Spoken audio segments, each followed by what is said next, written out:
12월 23일 오늘 만나 성경 말씀은 시편 111편 1절에서 2절 말씀입니다. 할렐루야.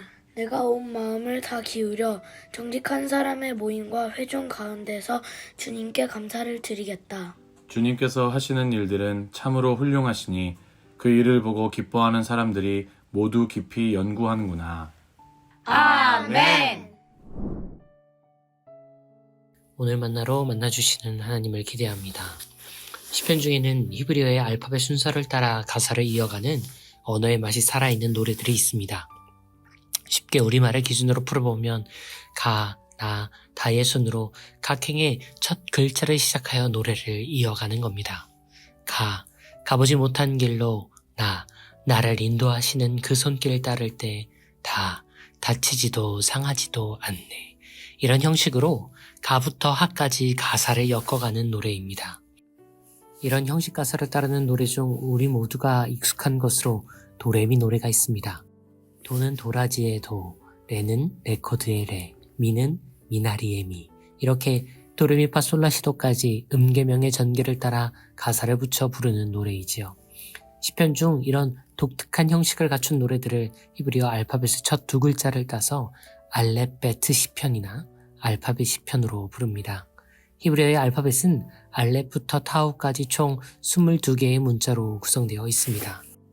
111편은 노래의 시작을 알리는 할렐루야를 제외하면 1절부터 8절까지는 한 절당 2개의 알파벳을, 마지막 9절부터 10절은 3개의 알파벳을 사용하여 히브리어 모든 문자로 하나님을 향한 감사의 노래를 부르고 있지요. 히브리어 고유의 알파벳 순서를 따른 이 가사를 우리말의 번역이 그 형식까지 따라 옮기기는 쉽지가 않습니다.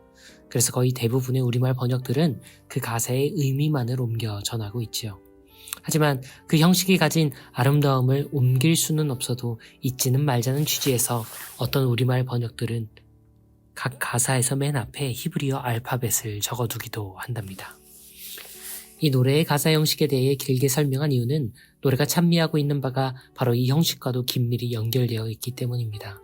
111편은 할렐루야 감탄으로 시작하여 하나님이 우리에게 행하신 놀라운 일들을 찬양합니다. 그런데 그 놀라운 일들을 발견하고 찬양하는 과정이 사뭇 의미심장합니다. 내 온 마음을 다해 찬양과 감사드리네. 정직한 연합 안에서 올곧은 모임 안에서. 작사가는 찬양과 감사가 이루어질 수 있는 주체로 의롭고 바른 공동체를 설정합니다. 하나님의 행하신 일에 대한 찬양과 감사는 개인이라는 작은 단위에서는 쉽게 이루어질 수 없는데 그 이유가 이어지는 2절에서 밝혀집니다. 주님 하신 일들 참으로 훌륭하여 그 크기가 광대하니. 하나님이 행하신 일은 그 크기가 헤아릴 수 없이 크고 넓어서 각 사람의 역량만으로는 도무지 헤아릴 수가 없습니다. 작사가는 그 찬양과 감사의 주체가 적어도 어떠한 공동체와 모임이 되어야 한다고 제안합니다. 이어지는 가사는 그 공동체가 어떤 특수한 과업을 행하는 연대체인지를 말해주는데 이를 위해 사용된 단어는 우리 모두에게 놀랍게 다가옵니다. 그 일하심을 좋아하며 기뻐하는 사람들은 모두 깊이 연구한다니. 하나님의 행하심을 기뻐 노래하고 벅차 감사하는 모임하면 우리는 즉감에 예배하는 공동체나 찬양하는 공동체를 떠올리기 쉽습니다. 그 외에도 기도하는 공동체나 묵상하는 공동체처럼 흔히 종교와 영성의 언어가 사용될 것이라 예상되지요. 그런데 작사가는 전혀 의외의 어휘를 동원하여 이 공동체를 정의합니다. 그 공동체는 연구하는 공동체입니다. 다시 말해 하나님의 행하신 큰일들을 찬양하고 감사하기 위해서 우리는 개인을 넘어 공동체를 이루어야 하는데 그 공동체란 연구 공동체, 학습하고 공부하는 연대체라고 작사가는 강변하고 있는 겁니다. 공부와 교회를 직접 연결하는 것에서 어색함을 느끼시는 분들이 적지 않을 줄 압니다.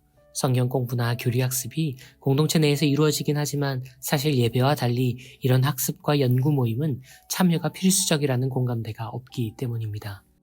그리스도인의 삶에서 연구와 공부는 열정이 있는 일부의 모임이거나 관련하여 전문성을 쌓아가는 신학생이나 목회자에게만 한정된다고 여겨지는 것이 오늘날 한국교회의 현실입니다. 하지만 앞서 언급한 연구로 번역된 히브리어 다라시는 구약성서 곳곳에서 하나님을 향하는 인간의 자세와 행위로 자주 등장합니다. 하나님을 찾는 것, 하나님께 묻고 아뢰는 여러 장면에서 구약성서의 저자들은 다라시, 연구와 공부를 언급했습니다. 그분의 임재와 그분의 율령을 마주하는 이상적이고 권장되는 태도가 바로 공부와 연구입니다. 하나님과 말씀, 그리고 삶과 세상을 향한 연구는 모든 그리스도인과 그 공동체에게 요구되는 실천입니다. 원시 공동체부터 이어진 교회를 이루는 5기둥에는 예배, 교제, 나눔, 선교, 그리고 교육이 있습니다. 모든 교회의 원형인 예수 제자 공동체에서 우리 주님과 그 구성원들은 선생님과 학생의 관계였습니다. 신학자와 목회자는 제자인 동시에 선생의 역할을 감당해야 하기에 보다 많은 연구와 공부의 책임이 있는 사람들일 뿐, 사실 교회 내 모든 구성원들은 각자의 삶에서 그 모양에 걸맞는 학습자로 언제나 부름받는 존재들입니다. 그리스도인 중 그 누구도 예배에서 열애될 수 없다고 말한다면 이와 동일하게 그리스도인 중 그 누구도 이 거룩한 연구와 신실한 학습에서 열애될 수 없습니다. 믿음 안에 살면 감사와 찬양이 절로 나온다는 생각은 심각한 오판입니다. 오늘 한국교회의 반지성적 현실은 하나님과 그 나라에 대한 연구와 공부를 잃어버린 신앙인과 공동체가 얼마나 저열하게 표류할 수 있는지를 뼈아프게 보여주는 실사례일지도 모릅니다. 감사할 수 있으려면, 찬양의 진심이 담기려면 우리는 건강하고 정직한 공동체 안에서 쉼없이 공부하고 연구해야 합니다. 공부가 없는 감사는 공허한 선언에 지나지 않고 연구가 없는 찬양은 결코 오래 지속될 수 없습니다. 111편의 마지막 가사는 이를 확고히 합니다. 지혜는 주님을 경외하면서 연언하나니 그 계명을 좇으면 참된 깨달음에 도달하네. 그렇게 주님을 향한 찬양은 영원히 지속된다. 2024년도 이제 일주일여 남았습니다. 그분이 올 한 해 우리와 주변 온 세상에 행하신 일을 감사하고 찬양하기 위해서 우리에게는 연구가 필요합니다. 한 치 앞도 알 수 없는 새해에도 그분을 향한 신뢰와 소망을 놓지 않기 위해서 우리에게는 공부가 필요합니다. 학습과 배움이 교회 학교에서만 이루어져서는 안 됩니다. 교회가 곧 학교이기에 우리 모든 그리스도인들은 연령과 성별, 지역과 상황을 불문하고 모두 공부하고 모여 연구해야 합니다. 가나다라 노래하고 손으로 따라 쓰며 처음으로 한글을 배우던 나날이 우리 모두에게 있었을 겁니다.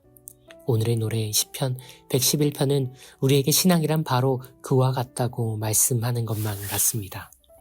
마치 아이가 글자를 처음 익히는 바로 그와 같은 모습과 자세로 평생을 기꺼이 학생으로 사는 것, 평생을 기어이 공부하며 사는 것, 그것이 바로 신자의 삶, 바로 그리스도인의 삶임을 오늘도 배우고 내일도 익히길 간절히 소원해 봅니다. 주님, 당신을 사랑하는 것은 당신을 공부하는 것, 당신을 따라 사는 것은 당신을 연구하는 것, 당신을 바라보는 것은 당신을 학습하는 것, 그렇게 당신을 배우고 싶습니다. 당신을 익히고 싶습니다. 당신을 깨닫고 싶습니다. 연구하고 공부하는 이들의 선생님이 되어주시는 그리스도 예수님 그 이름으로 기도합니다. 아멘. 이제 2가지 제목으로 기도합니다. 우리의 평생 거룩한 학습과 신실한 공부를 연구 공동체가 되어 실천할 수 있도록, 이어서 배움 없는 통치, 학습 없는 정치로 인해 상처 입은 이 나라의 현실을 아파하며 우리 사회도 좋은 연구 공동체로 거듭날 수 있도록 기도하신 이후에 개인의 기도로 경건을 이어갑니다.